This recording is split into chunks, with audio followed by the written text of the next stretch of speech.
CR-29 with the southward. Let's see right here. This is model number. This is the large green table that is sitting just outside the paint room.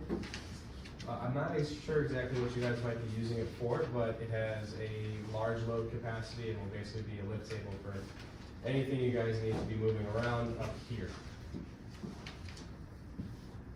There's also, I believe, like a pulling tractor if you ever really needed to adjust it, because they are kind of heavy, so if they're ever loaded and heavy, and you need to scoot them around, there's another like truck dragging thing that will be used to assist with that. Otherwise, you might need some rope or something to hold over your shoulder and start yanking.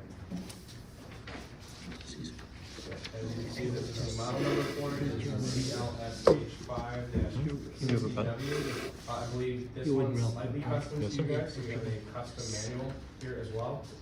Again, we're just going over the safety, the operation, any maintenance that goes along with it, and then just a few side notes to take into account. And then we'll basically be going into a short demonstration of all the equipment just so you guys can see it, hands-on, and then be aware of what hazards are around you for that machine. So I'm just going to jump right into it. If you guys have a manual or don't have a manual, don't have all of the copies, but I think we're starting off on page 6 for all of the safety portion of this. And so if you see on page 6, you'll have a breakdown of all of the signals and labels that go along with it. These are basically just little definitions. I'll show you which one is like a fatal hazard or injury that you can receive from whatever is spelled out.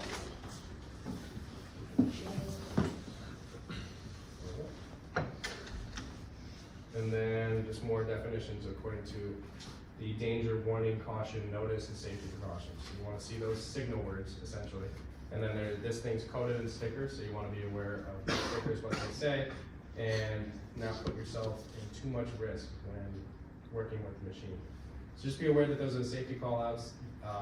It's kind of the rank order of how dangerous they are, leading from death to serious injury, and anything along those lines. There are a lot of pinch points that go along with this because it's a scissor lift, so you're going to see a lot of intersecting metal that can, take a finger off, crush a limb, cause any kind of laceration. So you want to be aware of your surroundings and make sure you're not putting your body at any risk. Whenever this thing's operating and there's no safety chucks in place, so there's 2 yellow bricks essentially that you put in the way of the rail. Those will stop the wheels from operating.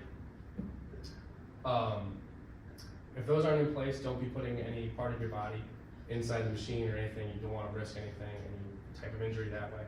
There's also high voltage, so you want to make sure, if you're not electrically trained, please don't mess around with any of the voltage in this or any of the electrical wiring within this machine. There's a charger on it as well, so there's a lot of power packed up into this thing. And then they do kind of just plug into the wall and everything. So if you ever see like a frayed wire, damaged wire, please let somebody know and don't work with the machine itself, because you're putting yourself at risk, and then you're at risk of a big shock, electrocution, or possible fatal shock as well.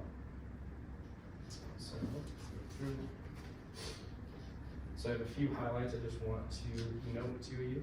So for the most part, for the safe servicing, so any kind of maintenance or inspection that you want to run through with this machine, we're going to look at steps 1 through 7 here. So just be aware that any load must be removed prior to engaging in any kind of maintenance. So usually this is going to be used, I think it was a 3,500 pound weight limit on it for whatever you're going to be using it for. You want to make sure that anything that is on the table is removed from the table, because that is a high weight capacity that could cause a lot of injury.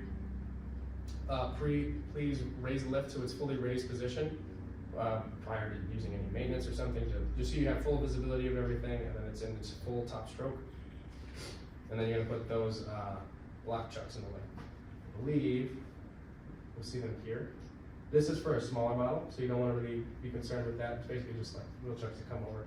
This one looks like it is showing the block that they have. So if you're putting the block in place, and then that will basically stop the wheels from acting or moving in any way while you're working on the machine.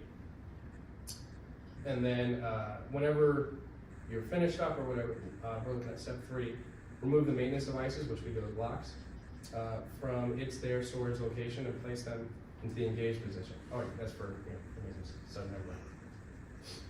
There's a little slot that they're stored into right now that they have like springs and basically unlatch them and then put them in place. Number 4, lower the lift until it makes complete contact with the maintenance devices, and then recheck just to make sure that all devices are fully secured and engaged in place. Make sure they're not slipping out of place because they are just blocks that you just rest in there. If they're wedged in any kind of way, if you apply some extra pressure to it, they could pop out of place. You want to make sure that they're kind of flush against both surfaces and not going anywhere. For number 5, for the single-acting hydraulic and pneumatic lifts, once the maintenance devices are properly secured and engaged, continue to press the down button for the valve and switch for an additional 5 to 10 seconds. This should be relieving all the pressure. Failure to do so, back up here, relieving the pressure from the operating system could cause a sudden and unexpected release in high-pressure fluids, air, or maintenance and or repair to the lift, and then could cause severe injury or death. Please follow any OSHA electrical lockout tagout procedures. Again, we're dealing with high voltage, so we don't want to be exposed to that, so proper lockout tagout will be needed for this. Number 7, once inspection of the work is complete, reverse the performance steps and raise the maintenance device to its top stroke.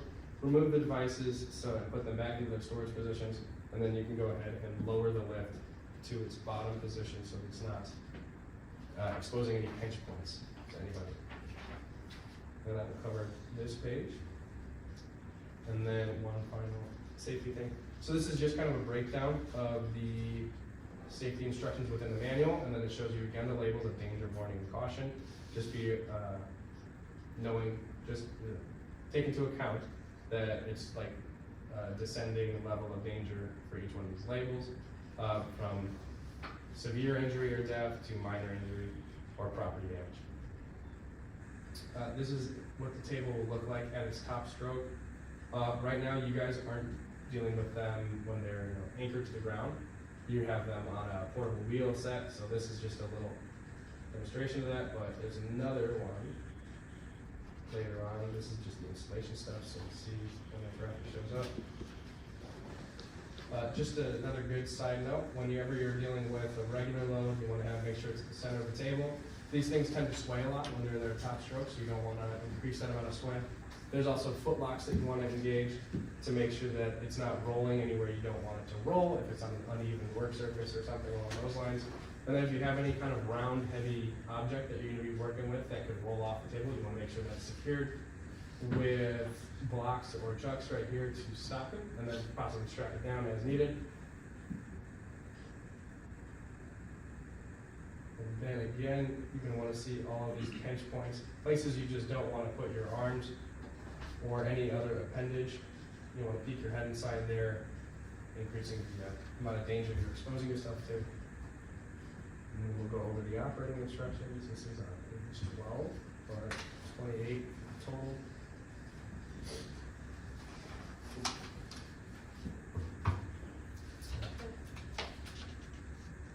So I'm just going to go over the main points for the operating instructions.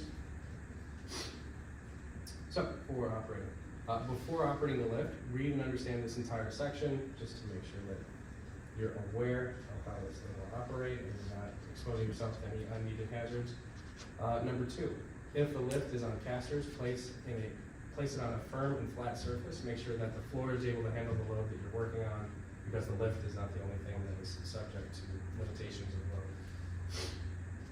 Number 3, load the lift correctly. Be sure that the load weighs no more than the maximum rated for the equipment. I believe this one's 3,500 pounds. There's a sticker on it so you can check this out. And then always make sure you know the weights of what items you're working with whenever you're working with this lift. And then it says that on the platform sticker. Number 4. Alright, be sure all workers are clear from the lift or remove any lumber and or other materials which may fall onto the lift as well. So just be aware that nothing is going to compromise your operation. Make sure that you're aware of your surroundings as well, so you don't put anyone else at risk, put yourself at risk, or any of the property around your materials at risk as well. 5. Operate the lift, press and hold the up button to raise the lift and down to lower it. Please note that the lowering is a lot slower than the raising, just because it's relieving all the pressure from the powerful upstroke that it'll have to do. Release the button when the lift reaches its top limit travel. If the lift does not operate within 2 to 3 seconds, turn it off and call a qualified maintenance worker. Because if it's not moving in any way, there's a lot of power going through it. So any excessive, like, oh, this isn't working, or repeatedly pressing that button and nothing's happening, is going to cause a lot of internal damage to the components. And basically, the whole power unit might need to be replaced, or like a couple hoses might need to be replaced. So there's a huge difference between the cost of what could be damaged if you continue to operate it and nothing's happening. So just make sure you lock out, tag out as needed whenever you run into that, and then notify whoever safety or maintenance need to be aware of that situation.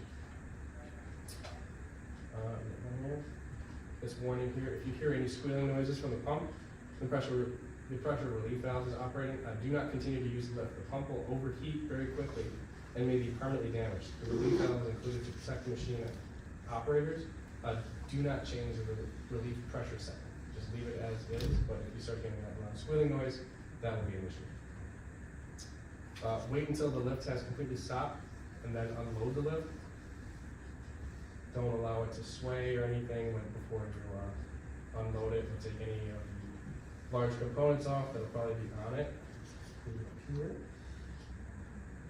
Basically going to see the lift body, and then can you see, it's a little blurry for me, but you can kind of see it. So this is basically just calling out all the sticker locations and what those stickers say. I believe it has all the part numbers too, in case you need to replace them as needed. If you see any damaged stickers, please alert your maintenance or safety professionals on site so that they can get them from the manufacturer and replace them as needed. You'll see a bunch of them in person, so just be aware that if you see any damaged stickers, we need to replace those so that anything related to the machine or its safety can be communicated. Alright, so this one is mostly just the wordy instructions of how to use the maintenance and troubleshooting in the manual. So we'll skip to the next page, which is basically the table of what you want to do for your routine maintenance and then for your troubleshooting. So we go to the safety and the operation. So if we go to the maintenance, we're going to want to see what we need to do on a weekly basis, monthly basis, every 500 working hours or 6 months, and then minimum required maintenance for units with high cycle factors. I don't think we have that specifically, but just note that like cycles will probably end up being like 10,000 a year work. I don't know how long or how often you guys might be using these things, but make sure you always charge them as well so that they're ready to be used as needed. So on a weekly cycle, please inspect the leg rollers and the center pivot pins and bushings, the leg hinge pins and bushings for evidence of any wear. Any loose bolts should be noted as well. Any broken cotter pins or keepers. Repair or replace all as required. Again, contact the manufacturer if you need any specific replaceable parts. A lot of them can probably be found at like a hardware store, but you want to at least contact them to make sure you have the right size of material or loaded hardware to replace any of the broken ones. On a monthly basis, you want to be making sure that all of your pivot points are greased and lubricated. It says to apply a light oil or PTFE lubricant to non-grease pivot points and rollers as described. You want to check the appearance of the hydraulic fluid, make sure that it's not cloudy in any way. I think it is just like a red Dexron auto fluid, but I'm not sure what the internal of it looks like. I know the smaller tables do use that red fluid, so hopefully this is the same red fluid. It should look like cough syrup and then have as viscous as water, essentially. But you want to make sure that it maintains that same viscosity and it doesn't look funky at all like oil. And then replace as needed, or at least top it off as needed. Check all the hydraulic fittings and hoses. I think those need to be replaced every 6 months as well. Simply just because there's a lot of wear and tear, you don't want to have like an exposed leak or risk of leak going on there too. And then make all weekly checks and check the limit switch if capable. So you want to make sure you run it through like at least a full stroke just to make sure nothing's compromised or anything is not working to its full capacity in that one. So make sure like at least once a week run it up and down so it's fully cycled. All right, every 6 months you want to check the hydraulic fittings and hoses again, and then repair any of the connections as needed. Inspect the cylinder return and line rod for any appearance of considerable fluid and vent lines indicates that need to be repacked in the cylinder. So any of the soft components, seals, and O-rings will need to be replaced in that. There is a little breakdown and a visual for that in the manual. The maintenance crew would probably be responsible for that, like taking this machine apart and then replacing all the soft components. Okay, disassemble the down valve and blow the plunger clean with the compressed air, and then reassemble and install. And then, again, every 6 months you want to change the oil in the reservoir and then clean the suction screen and vent cap, and then replace pressure line and return line filter elements. Make all weekly and monthly checks, and then check for electrical connections. Make sure nothing's damaged and or exposed. Okay, now if the bushings and the main pivot lines are neglected and allowed to oblong, major structural problems will develop, and then extensive repairs will be needed. You just want to make sure that it's not acting against itself or causing any premature bends or damage to itself. All right, that will cover the maintenance portion and the periodic maintenance that goes along with it. Again, it's in the manual, so you can consult it and put it on a schedule. It's available to you. And then there's a troubleshooting guide in the back here. So if you ever run into a problem such as the lift will not raise, it fails to fall or be lowered, you're going to be consulting this table and then checking it against the possible causes here, and then the little remedies that you'll see over here, or any of the checks that you need to run through.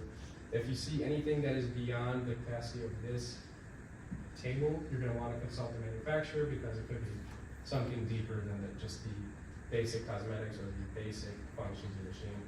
And then you might have a warranty claim or something where you can replace it and it doesn't want to cost the company. Cool. All right, and then this is just for ordering any replacement parts. You can contact that, you'll be able to find them in as well. So that will cover the safety, operation, maintenance, and troubleshooting for the machine itself. So we can go ahead and transition into the live demo and see the software table and the paint booth as well. We're going to consult it again, but just be aware of all of the stickers that you're working with. This one has a capacity of 5,000 pounds. There's damage to one over here, so again, it's like something that needs to be replaced. You want to make sure that there's no visible damage anywhere else. And then before starting a load or something, there's a foot stop over here, or a foot brake over here, and a foot brake over here. Let's assume that we have a load on it. But if we want to disengage it, all we do is kick it, go back up. I assume it's a lot harder when there's a 5,000 pound load on it, so you want to be able to, really put your muscle into it. And then here is our controls. We have a simple up and down. Right now, I don't see any visible damage, so I think we're okay to go. We want to go up. And we want to go to the full stroke. Again, coming back down is going to be a little slower, but for the most part, you'll see that right now there's an introduction of a lot of pinch points, so we don't want to be involved or underneath it in any way.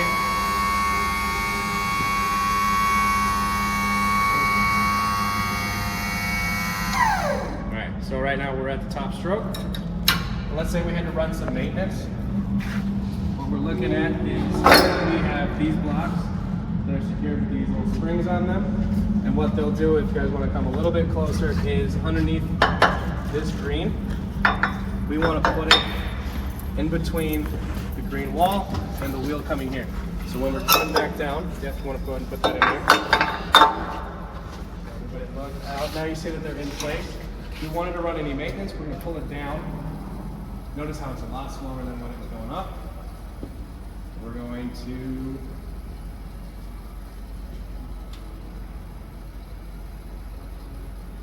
hit our blocks. Okay, now we're hitting it. Again, if we were running maintenance, we want to hold that down for 10-15 seconds, basically drain all of the strength or hydraulic fluid or pressure back up that's inside the system right now. We want to make sure that that's not going to be a sudden outburst of pressure if we're working on any of the materials.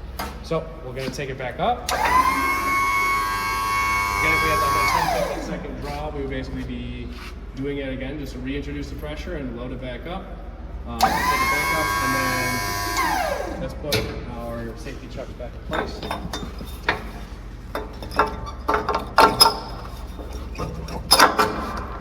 So they're sitting there nice and pretty. Now we're going to come all the way back down.